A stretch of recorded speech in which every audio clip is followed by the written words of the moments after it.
श्रीमद्भागवत तृतीय स्कंध षड्विंश अध्याय मैत्र उवाच शृण विदुर तत्त्ववाणी ये जीवतरे जाः शृणे कपिलरूपे प्रियभावे जननी प्रबोध प्रस्तावे ଯାହା କହିଲେ ନାରାୟଣ ନିଶ୍ଚଳ ଚିତ୍ତେ ଏବେ ଶୁଣ ବିଷ୍ଣୁ କହନ୍ତି ତୋ ସମନେ ମନୁ ତନୟା ସନ୍ନିଧାନେ। କପିଳ ଉବାଚ ଶୁଣ ଜନନୀ ମୋ ବଚନ ଯେ ତତ୍ତ୍ୱଜ୍ଞାନର ଲକ୍ଷଣ ଏବେ ତୁ ତତ୍ତ୍ୱଜ୍ଞାନ ଶୁଣ ଯେଣେ ଜୀବର ପରିତ୍ରାଣ ଏ ଜ୍ଞାନ ଜନ୍ମିଲେ ପୁରୁଷ କାଟଇ ମୋହ ଗୁଣ ପାଶ ଯେ ଭାବେ ଏ ସଂସାର ତୁଟେ ସୁଦୃଢ଼ ହୃଦ ଗଣ୍ଠି ଫିଟେ ତତ୍ତ୍ୱତପନ ତମ ନାଶେ ନିର୍ମଳ ଜ୍ଞାନ ହିଁ ପ୍ରକାଶେ ଏଣୁ ଏ ତତ୍ତ୍ୱଜ୍ଞାନ କହି ଶୁଣ ଜନନୀ ମନ ଦେଇ ଯେମନ୍ତ ତତ୍ତ୍ୱଜ୍ଞାନ ଜାଣି ଯେ ଭାବେ ଲଭି ଚକ୍ରପାଣି ନିଶ୍ଚଳ ଭାବେ କରି ଧ୍ୟାନ ଆତ୍ମାକୁ କରନ୍ତି ଦର୍ଶନ ଅଶେଷ ବନ୍ଧନ ଫିଟାଇ ବିବେକ ଜ୍ଞାନ ପ୍ରକାଶଇ ମାୟା ଯନ୍ତ୍ରିତ ଅହଙ୍କାର ହୃଦରୁ ତାହା ହୁଏ ଦୂର କହିବା ଶୁଣ ମନ ଦେଇ ଯେ ମାର୍ଗେ ସଂଶୟ ନ ଥାଇ ଯେ ଆତ୍ମା ଅନାଦି ପୁରୁଷ ପ୍ରକୃତି ପରେ ଯାର ବାସ ସ୍ୱଭାବେ ନିର୍ଗୁଣ ଅଟଇ ଜ୍ୟୋତି ସ୍ୱରୂପେ ପ୍ରକାଶଇ ବ୍ୟାପିଛି ଏ ବିଶ୍ୱ ସଂସାରେ ପ୍ରାଣୀଙ୍କ ବାହ୍ୟ ଅଭ୍ୟନ୍ତରେ ଏ ରୂପେ ପ୍ରକୃତି ପୁରୁଷ ସୂକ୍ଷ୍ମ ସ୍ୱରୂପରେ ପ୍ରକାଶ ସେ ବିଷ୍ଣୁ ସୃଷ୍ଟି ଇଚ୍ଛା କରି ଆଦି ପ୍ରକୃତି ରୂପ ଧରି ତ୍ରିଗୁଣ ଜାତ ସେ କରଇ ରଜ ସାତ୍ವಿକ ତମ ଦେହି ରଜେ ସର୍ଜଇ ପାଳେ ସତ୍ୱେ ତମ ସ୍ୱରୂପେ ହରେ ନିତ୍ୟେ ଏ ରୂପେ ଲୀଳା ସେ କରଇ ଦଇବି ମାୟା ଗୁଣମୟୀ ଜୀବର ନାନା ରୂପ करे ଚିତ୍ର ବିଚିତ୍ର ଏ ସଂସାରେ ପ୍ରଜା ସର୍ଜଇ ନାନା କଳ୍ପେ ସ୍ଥାବର ଜଙ୍ଗମାଦି ରୂପେ ଅଜ୍ଞାନେ ଆବୃତ ତା ଦେହି ସାକ୍ଷୀ ସ୍ୱରୂପେ ସେ ଦେଖଇ ଏ ରୂପେ ପୂର୍ବରୁ ଭିଆଣ ପ୍ରକୃତି କରଇ ନିର୍ମାଣ କର୍ମରେ ଗତାଗତ ହୋଇ ଉଚ୍ଚ ନୀଚକୁ ସେ ନିୟଇ ପ୍ରବୃତ୍ତି ମାର୍ଗେ କରି କର୍ମ ପ୍ରାଣୀ ଲଭନ୍ତି ପଥ ଶ୍ରମ ନିବୃତ୍ତି ମାର୍ଗେ ମୋକ୍ଷ ହୋଇ ଏବେ ନିମାର୍ଗ ସେ ଭିଆଇ ସାକ୍ଷୀ ସ୍ୱରୂପେ ସର୍ବଦେହି ଦେଖଇ ହୃଦ ପଦ୍ମେ ରହି କାର୍ଯ୍ୟ କାରଣେ କର୍ତ୍ତା ହୋଇ ପ୍ରକୃତି ଯେତେ କର୍ଜଇ ସୁକୃତ ଦୁଷ୍କୃତାଦି ଯେତେ ଜୀବ ଭୁଞ୍ଜଇ ତାହା ନିତ୍ୟେ ଏମନ୍ତ ଶୁଣି ଦେବହୂତି ସଂଶୟେ ପୁଣି ପଚାରନ୍ତି। ଦେବହୂତି ଉବାଚ କହ ହେ ପୁରୁଷ ଉତ୍ତମ କି ରୂପେ ବିଶ୍ୱ ସ୍ଥୂଳ ସୂକ୍ଷ୍ମ କି ରୂପେ ପ୍ରକୃତି ପୁରୁଷ ଜଗତେ ହୋଇଛି ପ୍ରକାଶ ଏମନ୍ତ ଶୁଣି ଭଗବାନ କହନ୍ତି ଅମୃତ ବଚନ।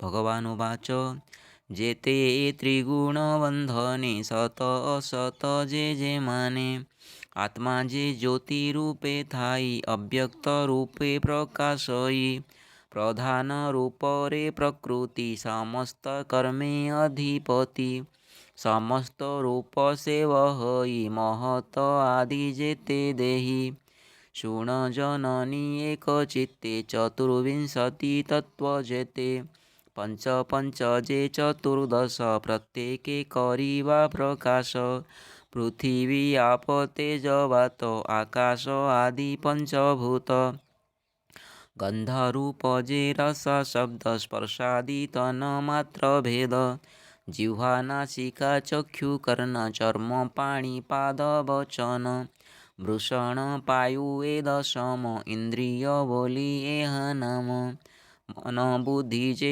ଅହଂ ଚିତ୍ତ ଚତୁର୍ବିଂଶତି ଏହୁ ତତ୍ତ୍ୱ ପଞ୍ଚବିଂଶତି କାଳ କହି ଏ ରୂପେ ସଂଖ୍ୟାକ୍ରମ ହୋଇ ପ୍ରକୃତି ଏତେ ରୂପ ହୋଇ କାର୍ଯ୍ୟ କାରଣେ ପ୍ରବର୍ତ୍ତଇ। କାଳ ସ୍ୱରୂପରେ ପୁରୁଷ ସକଳ କରାଇ ପ୍ରକାଶ। ଏ ଦେହି ମୁଗ୍ଧ ଅହଙ୍କାରେ ସେ କାଳେ ଡରେ ନିରନ୍ତରେ। ଏ ଦେହେ କର୍ତ୍ତା ସେ ହୁଅଇ ସମସ୍ତ ଭୋଗ ସେ କରଇ। ପ୍ରକୃତି ଯାର ଚେଷ୍ଟା ବଳେ ସର୍ଜି ନାଶଇ ଭୂମି ତଳେ। କାଳ ସ୍ୱରୂପୀ ଭଗବାନ ଆତ୍ମା ମାୟାରେ କରେ ଲୀନ। ଏ ପଞ୍ଚବିଂଶ ରୂପ ହୋଇ ଅପରେ ଶୁଣ ମନ ଦେଇ। ପୁଣି ସେ ପରମ ପୁରୁଷ ପ୍ରକୃତି ମଧ୍ୟେ ତା ପ୍ରକାଶ। ସେ ସର୍ବଭୂତେ ପରିପୂର୍ଣ୍ଣ ଜଳରେ ଚନ୍ଦ୍ରମା ଯେସନ। ପ୍ରକୃତି ତାର ତହୁଁ ଜାତ ତା ତହୁଁ ହୋଏ ମହତତ୍ୱ। ହିରଣ୍ୟମୟ ତାର ଦେହି ବ୍ରହ୍ମାଣ୍ଡ ମଧ୍ୟେ ବିରାଜଇ। ଏ ବିଶ୍ୱ ଆତ୍ମା ଯେ ଅଟଇ ସୂକ୍ଷ୍ମ ସ୍ୱରୂପେ ଅଛି ରହି। ଆତ୍ମାରେ ପ୍ରକାଶ ସେ ହୋଇ ଏ ଘୋର ତିମିର ନାଶଇ। ଯେ ସ୍ଥାନେ ରାଗ ଦ୍ୱେଷ ନାହିଁ ପର ଅପର ନ ଜାଣଇ। ସତ୍ୱଗୁଣରେ ପ୍ରକାଶଇ ନିର୍ମଳ ଜ୍ୟୋତିର୍ମୟ ଦେହି। ସେ ବିଷ୍ଣୁ ଭକ୍ତି ଲାଭ ସ୍ଥାନ ବାସୁଦେବଟି ଯାର ନାମ। ଅଧ୍ୟାତ୍ମ ରୂପୀ ସେ ଚୈତନ୍ୟ ମହତ ବୋଲି ତାର ନାମ। ପର ଅପରେ ବ୍ୟାପୀ ଛଇଁ ବିକାର ଭାବ ଯାର ନାହିଁ। ସ୍ୱଚ୍ଛ ସୁଶାନ୍ତ ଭାବ ବହି ଅମୃତମୟ ତାର ଦେହି। ମହତ ତହୁଁ ଜାତ ହୋଇ ଯେ କ୍ରିୟା ଶକ୍ତି ରୂପ ବହି। ସେ ଅହଙ୍କାର ରୂପ ତିନି ଜନ୍ମଇ ଶୁଣ ଗୋ ଜନନୀ। ସାତ୍ୱିକ ରାଜସ ତାମସ ଏ ତିନି ହୁଅନ୍ତି ପ୍ରକାଶ। ମନ ଇନ୍ଦ୍ରିୟ ପଞ୍ଚଭୂତ ଏ ତିନି ଗୁଣେ ହନ୍ତି ଜାତ। ସହସ୍ର ଶିର ବାହୁ ହୋଇ ଶଙ୍କର ଶରଣ ଯାକୁ କହି। ଅନନ୍ତ ବୋଲି ଯାର କାୟ ଭୂତ ଇନ୍ଦ୍ରିୟ ମନୋମୟ। କର୍ତ୍ତା ସ୍ୱରୂପେ ଦେବେ ଜାତ କାରଣେ ଇନ୍ଦ୍ରିୟ ସମ୍ଭୂତ। କାର୍ଯ୍ୟ ସ୍ୱରୂପେ ଭୂତ ଦେହି ତ୍ରିଗୁଣେ ପ୍ରାଣୀ ମୋହ ହୋଇ। ସାତ୍ୱିକ ଅଂଶୁ ମନ ଜାତ ସଂକଳ୍ପ ବିକଳ୍ପରେ ସ୍ଥିତ। କୃଷିକମାନଙ୍କ ଈଶ୍ୱର ଶ୍ୟାମ ସୁନ୍ଦର କଳେବର। ତା ଭକ୍ତି ସାଧି ଯୋଗୀ ସିଦ୍ଧ ଯାହାର ନାମ ଅନିରୁଦ୍ଧ। ରଜୋଗୁଣରୁ ବୁଦ୍ଧି ଜାତ ଦ୍ରବ୍ୟ ବିଜ୍ଞାନ ଇନ୍ଦ୍ରିଯୁତ। ସଂଶୟ ବିପର୍ଯ୍ୟସ ବେନି ନିଶ୍ଚୟ ସ୍ମୃତି ନିଦ୍ରା ତିନି। ଏ ପାଞ୍ଚ ବୁଦ୍ଧିର ଲକ୍ଷଣ ଏବେ ତୁ ଜନନୀ ଗୋ ଶୁଣ। ରାଜସ ଅହଙ୍କାରୁ ପୁଣ ଜାତ ହୁଅନ୍ତି ଇନ୍ଦ୍ରିଗଣ। କ୍ରିୟା ଜ୍ଞାନରେ ଇନ୍ଦ୍ରିଗଣ ଯେ ଯାହା ମାର୍ଗେ ପ୍ରବର୍ତ୍ତନ। ସେ ପ୍ରାଣ କ୍ରିୟା ଶକ୍ତି ବଳେ ଭୋଗ ଭୁଞ୍ଜଇ କୁତୂହଳେ। ବୁଦ୍ଧି ବିଜ୍ଞାନ ଶକ୍ତି ବଳେ ଧାରଣା କରେ ସୁନିଶ୍ଚଳେ। ତାମସ ଗୁଣେ ପଞ୍ଚମାତ୍ର ବିଷ୍ଣୁର ଅଂଶେ ସେ ସମ୍ଭୂତ। ଆକାଶ ଗୁଣୁ ଶ୍ରୋତ୍ର ହୋଇ ଶବଦ ସଂଗ୍ରହ କରଇ। ଶବଦ ତନ୍ମାତ୍ର ଗଗନ ଅର୍ଥ ଆଶ୍ରୟ ଯେ ବା ସ୍ଥାନ। ଆତ୍ମା ଲିଙ୍ଗକୁ ପ୍ରକାଶଇ ସ୍ୱଭାବେ ଅଦୃଶ୍ୟ ଅଟଇ। ପ୍ରାଣୀଙ୍କ ବାହ୍ୟ ଅଭ୍ୟନ୍ତର ପ୍ରାଣ ଇନ୍ଦ୍ରିୟ ଯେ ମନର। ଆଶ୍ରୟ ହୋଇ ନଦିଶଇ ଆକାଶ ଗୁଣ ଏହୁ ହୋଇ। ଆକାଶ ତହୁଁ ସ୍ପର୍ଶ ମାତ୍ର କାଳର ଗତି ବଳେ ଜାତ। ସ୍ପର୍ଶ ମାତ୍ରାରୁ ବାୟୁ ହୋଇ ଚର୍ମ ତା ସଂଗ୍ରହ କରଇ। ମୃଦୁ କଠିନ ତ୍ୱକ ହୋଇ ଶୀତ ତପତି ସେ ଜଣାଇ। ବୃକ୍ଷ ଶାଖାଦି ତୃଣମାନ ବାୟୁର ବଳେ ସେ ଚଳନ। ଇନ୍ଦ୍ରିଏ ସ୍ପର୍ଶ ଶବ୍ଦ ଗନ୍ଧ ପ୍ରାଣୀଙ୍କି କରାଏ ଯେ ବୋଧ। ସକଳ ଇନ୍ଦ୍ରିମାନଙ୍କର ଆତ୍ମା ସ୍ୱରୂପେ ତା ବିହାର। ପବନ ଦଇବ ପ୍ରେରିତ ରୂପ ତନ୍ମାତ୍ର ସମ୍ଭୂତ। ତହୁଁ ହୋଇଲା ତେଜ ଜାତ ସେ ତେଜୁ ଚକ୍ଷୁ ଯେ ସମ୍ଭୂତ। ଦ୍ରବ୍ୟ ଆକାର ଗୁଣ ଜ୍ଞାନ ରୂପର ବୃତ୍ତି ଏ ଲକ୍ଷଣ। ପ୍ରକାଶ ପାଚନ ଶୋଷଣ କ୍ଷୁଧା ତୃଷାର ଉତପନ୍ନ। ଭୋଜନ ପାନ ପରିପାକ ଆବର ଶୀତ ନିବାରକ। ତେଜର ବୃତ୍ତି ଅଟେ ଏତେ ଶୁଣ ଜନନୀ ଶୁଦ୍ଧ ଚିତେ। ତେଜ ବିକାରେ ରସ ଜାତ ରସରୁ ଜଳ ଯେ ସମ୍ଭୂତ। ତହୁଁ ରସନା ଇନ୍ଦ୍ରୀ ହୋଇ ଯେ ସର୍ବ ସ୍ୱାଦକୁ ଘେନଇ। କଟୁ କଷାୟ ଯେ ଆମ୍ବିଳ ତିକ୍ତ ଲବଣ ଯେ ମଧୁର। ଏ ରୂପେ ଭେଦଭାବ କହି ଏକଇ ରସ ନାନା ଥାଇ। ଚିନ୍ତାଏ ମାଟି ପିଣ୍ଡୁଳାଏ ଜୀବନ ରଖେ ତୃପ୍ତି ଦିଏ। ତାପ ନିବାରେ ମୃଦୁ କରେ ବହନ୍ତେ ପୁଣ ପୁଣ ଭରେ। ଜଳର ସାଧାରଣ ଗୁଣ ଏବେ କହିବା ମାତ ଶୁଣ। ରସ ବିକାରୁ ଗନ୍ଧ ଜାତ ପୃଥିବୀ ଗନ୍ଧରୁ ସମ୍ଭୂତ। ଗନ୍ଧ ଗ୍ରହଣେ ଇନ୍ଦ୍ରୀ ଘ୍ରାଣ ତହୁଁ ହୋଇଲା ଉପପନ୍ନ। ଦୁର୍ଗନ୍ଧ ମିଶ୍ର ଗନ୍ଧ ହୋଇ ସୌରଭ ଶାନ୍ତ ଉଗ୍ର ଯେହି।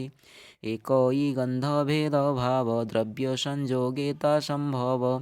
ଭୋମାତ ଶୁଣ ଭୂମି ଗୁଣ ଯେ ଭୂମି ବ୍ରହ୍ମାର ଭାବନ। ବ୍ରହ୍ମ ପ୍ରତିମା ନିରୂପଣ ସର୍ବ ଆଧାର ସର୍ବସ୍ଥାନ। ସକଳ ଭୂତ ଭେଦ କରେ ଭୂମି ଲକ୍ଷଣ ଏବେ ଭାରେ। ଆକାଶ ଗୁଣ ଯେ ବିଶେଷ ଶବଦ ରୂପେ ସେ ପ୍ରକାଶ। ସେ ଯାର ବିଷୟ ଅଟଇ ତାହାକୁ କର୍ଣ୍ଣ ଇନ୍ଦ୍ରୀ କହି। ପବନ ଗୁଣ ଯେ ବିଶେଷ ସ୍ପରଶ ରୂପେ ସେ ପ୍ରକାଶ। ସେ ଯାର ବିଷୟ ଅଟଇ ତାହାକୁ ଚର୍ମ ଇନ୍ଦ୍ରୀ କହି। ତେଜର ଗୁଣ ରୂପ ହୋଇ ଚକ୍ଷୁର ବିଷୟଟି ସେହି। ଜଳର ଗୁଣ ରସ ହୋଇ ସେ ପୁଣି ଜିହ୍ୱାରେ ବସଇ। ପୃଥିବୀ ଗୁଣ ଗନ୍ଧ ଜାଣ ତାହାର ଇନ୍ଦ୍ରୀ ଅଟେ ଘ୍ରାଣ।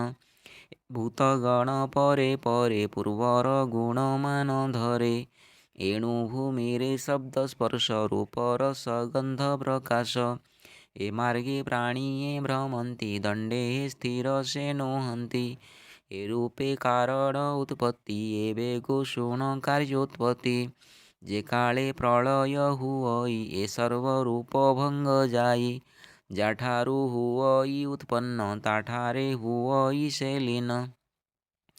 ସେ କାଳେ ପ୍ରଭୁ ଭଗବାନ ଯୋଗ ନିଦ୍ରାରେ ଅବଧାନ। ପୁଣି ଏ ସୃଷ୍ଟି ଆଦି କାଳେ ସ୍ୱଭାବ କାଳ କର୍ମ ବଳେ। ସକଳେ ଉତ୍ପତ୍ତି ହୁଅନ୍ତେ ଈଶ୍ୱର ତହିଁ ପ୍ରବେଶନ୍ତେ। ଅନ୍ୟୋନ୍ୟେ ଏକତ୍ର ହୁଅନ୍ତି ତକ୍ଷଣେ ରୂପକୁ ଲଭନ୍ତି। ଜଳେ ହିରଣ୍ୟକୋଶ ପ୍ରାୟେ ପଡ଼ି ଭାସନ୍ତି ମହାକାଏ। କେତେ ହେଁ କାଳେ ତହୁଁ ଜାତ ସହସ୍ର ଶିର ସେ ଅନନ୍ତ। ଜଳେ ଶୟନ ସେ ଆନନ୍ଦେ ବ୍ରହ୍ମା ଜନ୍ମିଲେ ନାଭି ପଦ୍ମେ। ସୃଷ୍ଟିର ଅଧିପତି ସେହି ବିଷ୍ଣୁର ଆଦି ରୂପ ଯେହି। ଯେ ଅଂଶୁ ତାର ଯେବା ଜାତ ବିରାଟ ରୂପ ଶୁଣ ମାତ। ବଚନୁ ଅଗ୍ନି ଜାତ ହୋଇ ନାସାରୁ ପ୍ରାଣ ଉପୁଜଇ। ପ୍ରାଣରୁ ବାୟୁ ଉତପନ୍ନ ଚକ୍ଷୁରୁ ଜନ୍ମିଲା ତପନ। କର୍ଣ୍ଣରୁ ବାୟୁ ଉତପନ୍ନ ଚକ୍ଷୁରୁ ଜନ୍ମିଲା ତପନ। କର୍ଣ୍ଣରୁ ଦିଗମାନ ହୋଇ ଇନ୍ଦ୍ରାଦି ଦଶ ଦେବେ ଯହିଁ। ଚର୍ମ ଉପରେ ଲୋମ ମାନ ଔଷଧି ଗଣ ତାକୁ ଜାଣ। ତାରେ ତ ଆପ ଯେ ଅଟଇ ଗୁହ୍ୟତା ମୃତ୍ୟୁ ଲୋକ କହି। ଭୁଜେ ତାହାର ଇନ୍ଦ୍ର ବସେ ତା ସର୍ବଗତି ହୃଷିକେଶେ। ନାଭି ଆଶ୍ରିତ ଶିରାକୂଳ ଏ ସର୍ବ ନଦୀଙ୍କର ମୂଳ। ଉଦରେ ସମୁଦ୍ର ଅଛଇ କ୍ଷୁଧା ପିପାସା ଅଗ୍ନି ବହି। ମନ ହୃଦରୁ ଜାତ ହୋଇ ବିଷୟ ଭେଦ ସେ କରଇ। ମନର ପରେ ବୁଦ୍ଧି ଜାତ ସେ ବୁଦ୍ଧି ମହତୁ ସମ୍ଭୂତ। ଏତେ ପ୍ରକାରେ ଜାତ ହୋଇ ବିରାଟ ତେବେ ନ ଉଠଇ। ଏ ଚତୁର୍ଦଶ ଲୋକ ସ୍ଥିତି ବିରାଟ ଅଙ୍ଗରେ ରହନ୍ତି। ଯେ ସ୍ଥାନୁ ଯେବା ଜାତ ହେଲା ସେ ଅଙ୍ଗେ ସେହୁ ବିଶ୍ରମିଲା। ଯେ ସ୍ଥାନୁ ଯେବା ଜାତ ହୋଇ ସେ ଅଙ୍ଗେ ସେହୁ ବିଶ୍ରାମଇ। କ୍ଷେତ୍ରଜ୍ଞ ରୂପେ ଆତ୍ମା ଥାଇ ଯେବେ ସେ ଶରୀରେ ପଶଇ। ତେବେ ସେ ଚେତନାକୁ ପାଇ ବିରାଟ ଜଳରୁ ଉଠଇ। କାର୍ଯ୍ୟକାରଣେ ଇନ୍ଦ୍ରିଗଣ ଆତ୍ମାଙ୍କୁ କରାନ୍ତି ଭ୍ରମଣ। ଏ ଭାବେ ଜାଣି ମୋର ପାଦେ ଯେବା ଭଜଇ ଅପ୍ରମାଦେ। ଏ ଭବ ଜଳକୁ ତରଇ ଏ ମାୟା ତାକୁ ନ ଲାଗଇ। ତୃତୀୟ ସ୍କନ୍ଧେ ଭାଗବତ ଅମୃତ ରସମୟ ଗୀତ। ସୁଜନ ଜଣେ ଏଣେ ରସ କହିଲା ଜଗନ୍ନାଥ ଦାସ। इति श्रीमद्भागवते महापुराणे पारमहंस्यां संहितायां तृतीयस्कन्धे कापिलेयो तत्त्वसंज्ञाये षड्विंशोऽध्यायः।